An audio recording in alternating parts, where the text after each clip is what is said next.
Hi friends, welcome back to our channel. இன்றைக்கி நம்ம சுண்டக்காய் வச்சு சட்னி செய்ய போகிறோம். என்னடா சுண்டக்காயில் சட்னியான்னு நினைக்காதீங்க, ரொம்பவே சூப்பராக இந்த சட்னி நீங்கள் செஞ்சிட்டிங்கன்னா வீட்டில் அடிக்கடி இந்த சட்னியை தான் கேட்பாங்க. அவ்வளோ அருமையாக இருக்குது. ஸோ அது எப்படி செய்யறதுன்னு சொல்லிட்டு பார்க்கலாம். இது ஆக்சுவலாக எங்கள் வீட்டில் மரத்துலேருந்து எடுத்த சுண்டக்காய் தான், பச்சை சுண்டக்காய். இது அவ்வளோ நல்ல மெடிசின் கூட. இதை நீங்கள் வேணும்னா இதை கட் பண்ணி கத்தியில் ரெண்டு ரெண்டாக கூட எடுத்துக்கலாம். இது ஏன்னா அப்படியே நம்ம போட்டு வதக்கினா வெடிக்க ஆரம்பிக்கும். அதனால தான் இடிச்சுக்கிட்டு அதுக்கப்புறமா அலசுறது. மத்து இருந்தால் கூட மத்தில் போட்டு இடிச்சுக்கோங்க. நான் இந்த மாதிரி இரும்பு உலக்க இருக்குது. ஸோ ஜஸ்ட் ரொம்ப ஜாஸ்தி ஸ்மாஷ் எல்லாம் பண்ண வேணாம், அது உடஞ்சா போதும், அவ்வளோதான். இப்படி தட்டி எடுத்துட்டிங்கன்னா போதும். இந்த மாதிரி எல்லாத்தையும் எடுத்துக்கலாம். நீங்கள் வாஷ் பண்ணிட்டு கூட அதுக்கப்புறம் கூட இடிச்சுக்கலாம். அந்த விதெல்லாம் நம்ம உடம்புக்கு போனால் அவ்வளோ நல்லது. வயிற்றில் புண்ணெல்லாம் இருந்துச்சுன்னா ஆறும். அதுவும் பச்சை சுண்டைக்காயெல்லாம் கிடைக்கிறதே கஷ்டம். காஞ்ச சுண்டைக்காயில் நீங்கள் கடையிலலாம் போனீங்கன்னா மாலுங்கள்லாம் பேக்கெட் பண்ணி விற்பாங்க. ஸோ பச்சை சுண்டைக்காய் உண்மையிலே பெஸ்ட்டு மெடிசன் தான். ஸோ இவை எப்படி செய்யுதுன்னு பார்க்கலாம்.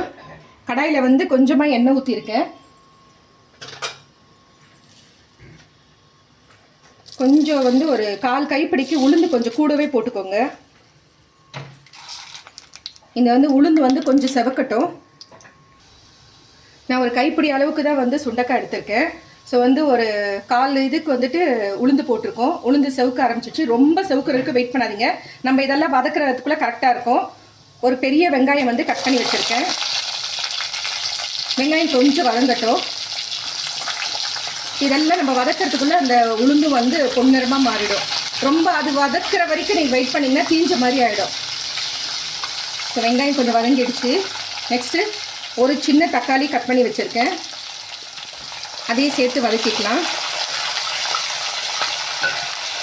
இது பூண்டு பல் கொஞ்சம் பெருசு பெருசாக இருக்கிறதுனால ஒரு 4 பல் எடுத்திருக்கேன். சின்னதாக இருந்தால் நீங்கள் ஒரு முழு பூண்டு கூட தோல் உரிச்சிட்டு சேர்த்துக்கோங்க. இதெல்லாம் வதங்கணும் நல்லா. வெங்காயம், தக்காளி, பூண்டு எல்லாம் நல்லா வதங்கணும். வெங்காயம், தக்காளி ஒரு 50% நல்லா வதங்கிடுச்சு. இப்போ நம்ம சுண்டைக்காவை சேர்த்துடலாம். தண்ணி எல்லாம் வடிகட்டிட்டு சேர்த்துக்கோங்க, ஏன்னா அது நல்லா வதங்கணும். இது நீங்கள் விதையோடு கூட அப்படியே போடலாம். நீங்கள் அலசிட்ட பிறகு அப்புறமா இடிச்சுக்கோங்க. விதெல்லாம் உள்ளே போனால் வயிற்று உள்ளே ரொம்ப நல்லது. இதெல்லாம் வாரத்தில் ஒரு நாள் செஞ்சு சாப்பிடுங்க. அவ்வளோ அற்புதமான ஒரு மருந்து. நான் திரும்ப திரும்ப சொல்கிறேன்னு சொல்லிட்டு தப்பாக நினைக்காதீங்க. இதெல்லாம் உண்மையிலே கிடைச்சிச்சுன்னா 1/4 படியே 50 ரூபான்னு சொல்கிறாங்க கடையிலலாம் வாங்கினா. நான் இது மரத்துலேருந்து பறிச்சது. ஸோ ஃப்ரெஷ்ஷாக பறிச்சுட்டு நம்ம செய்கிறோம். தோசைக்கு, இட்லிக்கு, சப்பாத்திக்கு நல்லா சுட சுட போட்டுட்டு சாப்பிட்டிங்கன்னா அருமையாக இருக்கும். அதே மாதிரி சாதத்தில் நல்லெண்ணெய், சுட சாதத்தில் நல்லெண்ணெய் ஊற்றிட்டு இந்த சட்னியை கொஞ்சம் போட்டு சாப்பிட்டு பாருங்கள். அருமையாக இருக்கும் டேஸ்ட்டு. இந்த சுண்டைக்காவோட பச்சை சுண்டைக்காவோட மனமும் அருமையாக இருக்கும். இதை நல்லா வதங்கணும். அந்த சுண்டைக்காய் நல்லா வதங்கணும். இதை நீங்கள் அப்படியே கூட வெளியில் கூட எடுத்து வைக்கலாம், கெடாது. ஒரு 4 நாளைக்கு கூட வச்சு சாப்பிட்லாம். சுண்டைக்காய் வதங்கிடுச்சு. காரத்துக்கு நான் ஒரு 10 மிளகாய் எடுத்துருக்கேன். கொஞ்சம் புளிப்பும் காரமும் தூக்கலாக இருந்தால் தான் டேஸ்ட்டும் நல்லாயிருக்கும். இது எங்கள் மரத்துது ரொம்ப கசப்பெல்லாம் கிடையாது, நல்லாயிருக்கும், அருமையாக இருக்கும். இது சுண்டைக்கான்னு சொல்லிட்டு நீங்கள் யாருக்குன்னா சொன்னால் தான் தெரியும். சட்னி அரைச்சிட்டு வீட்டில் கொடுத்து பாருங்கள். கண்டிப்பாக சுண்டைக்காய் சட்னின்னு சொல்ல மாட்டாங்க, ஏன்னா சுண்டைக்காய்லாம் கசப்பு நிறையா இருக்கும். பட் ஆனால் இந்த மாதிரி நீங்கள் செஞ்சு பாருங்கள், ரொம்பவே அருமையாக இருக்குது. நான் ஒரு அரை முடி தேங்காயில் பாதி எடுத்திருக்கேன். ஜாஸ்தி போட வேண்டாம் தேங்காய். நம்ம எல்லாத்தையும் வதக்கிறதுனால இது கெட்டு போகாது சீக்கிரம். அதே மாதிரி ஒரு எலுமிச்சம்பழம் அளவுக்கு புளி எடுத்திருக்கேன். இப்போ எல்லாம் சேர்த்துட்டு நம்ம வதக்க போகிறோம். இது எல்லாமே நல்லா வதங்கணும். ஸோ இதுக்கு தேவையான அளவு, அதாவது ஒரு ஸ்பூனுக்கு கல்லுப்பு தான் சேர்க்குறேன். உப்பு நீங்கள் பார்த்துட்டு சேர்த்துக்கோங்க. ஒரு 3 சிட்டிகைக்கு பெருங்காயம் சேர்த்துருக்கேன். சேர்த்துட்டு நல்லா வதக்கிக்கோங்க. பாருங்கள், நம்ம போட்ட உளுந்தெல்லாம் பாருங்கள் அப்படியே அந்த கோல்டன் கலரில் மாறிடுச்சு. நீங்கள் அதை நல்லா செவுக்க விட்டுட்டு இதெல்லாம் நீங்கள் ஆட் பண்ணிங்கன்னா தீஞ்ச மாதிரி ஆகிடும். கொஞ்சம் பாதி அந்த சிகப்பு கலர் வர அந்த நேரத்துக்கு இதெல்லாம் சேர்த்திங்கன்னா நீங்கள் எல்லாம் வதக்கி முடிக்கிறதுக்குள்ளே கரெக்டாக உளுந்தும் நல்ல பொன்னிறமாக இருக்கும். மண் சட்டியில் சுண்டைக்காய் செய்கிறோம். நல்ல பாரம்பரியம் மிக்க சமையல். நம்ம போட்ட வெங்காயம், தக்காளி, காஞ்ச மிளகாய், தேங்காய், பூண்டு எல்லாம் நல்லா வதங்கியாச்சு. சுண்டைக்காவும் பாருங்கள் டார்க் க்ரீன் கலரில் இருந்துச்சு. இப்போ பார்த்தீங்கன்னா அந்த கலரும் மாறிடுச்சு. ஸோ இப்போ நம்ம ஸ்டவ் ஆஃப் பண்ணிட்டு இதை ஆற விட்டுட்டு மிக்ஸி ஜாரில் போட்டு அரைச்சி எடுத்துக்கலாம்.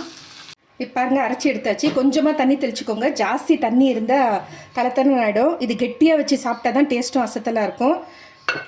இப்போ இதுக்கு தாளிப்பு கொடுத்துக்கலாம். கடாயில் ஒரு 2 ஸ்பூனு போதும். கடுகு மட்டும்தான் தாளிக்க போகிறோம், கடுகு உளுத்தம் பருப்பு. ஸோ எண்ணெய் காஞ்சிடுச்சு. ஒரு 1/2 ஸ்பூனுக்கு கடுகு போட்டுட்டு, கடுகு தாளித்து கொட்டி அந்த சட்னி சாப்பிட்டு பாருங்கள், அருமையாக இருக்கும். சட்னி சாப்பிடும்போது அந்த கடுகு மாட்டும் போது அந்த டேஸ்ட்டே வேறு. நம்ம ஆல்ரெடி உளுத்தம்பருப்பு போட்டாச்சு. ஸோ தாளிப்புக்காக கொஞ்சம் உளுத்தம்பருப்பு, கொஞ்சம் அது செவக்கட்டும். கடுகு பொரிஞ்சிட்ட பிறகு கருவேப்பிலை சேர்த்துட்டு அவ்வளோதான், ஸ்டவ் ஆஃப் பண்ணிவிடுங்க. அந்த சூட்லேயே வந்து அதை செவந்துடும். அப்புறமா அதை எடுத்து அப்படியே கொட்டிக்கலாம். பாருங்கள் ஃப்ரெண்ட்ஸ், நம்மளுடைய சுண்டக்காய் சட்னி ரெடி ஆகிடுச்சு. தாளிப்பு கொடுத்துட்டு கலந்து விட்டுக்கோங்க. அவ்வளோதான். நான் சொன்ன மாதிரி இட்லி, தோசை, சப்பாத்தி கூட சாப்பிட்லாம். சுட சாதத்தில் நல்லெண்ணெய் ஊற்றிட்டு சாப்பிட்டு பாருங்கள், அசத்தலாக இருக்கும். இதெல்லாம் வந்து ரெகுலராகவே எடுத்துக்கலாம், உடம்புக்கு அவ்வளோ நல்லது. இதில் கசப்பு இருக்கிறதுன்றதுனால அவாய்ட் பண்ணியிருக்காங்க நிறைய பேர். இது செய்யறதுக்கும் தெரியறதில்ல. நான் சொன்ன இந்த மெத்தடில் செய்யுங்க, கண்டிப்பாக அருமையாக இருக்குது. இந்த வீடியோ பிடிச்சிருந்தால் லைக் பண்ணுங்கள், உங்கள் ஃப்ரெண்ட்ஸ் அண்ட் ஃபேமிலி சர்க்கிள்க்கும் ஷேர் பண்ணுங்கள். ஏன்னா உண்மையிலே வந்து ரொம்ப நல்லாயிருக்கு இந்த சட்னி. கண்டிப்பாக வந்து ஷேர் பண்ணுங்கள். Thank you friends, take care, bye bye. எங்கள் வீட்டு ஃபிஷ்ஷெல்லாம் பாருங்கள், gold fish, black shark, white shark இருக்குது. ஸோ ஒரு கிசிங்கிராமி இருக்குது, இன்னொரு கிசிங்கிராமி செத்துருச்சு. நான் சாப்பாடு போட வரேன்னு சொல்லிட்டு எல்லாம் கிட்ட வருது. இப்போ தான் எல்லாம் சாப்பிட்டாங்க.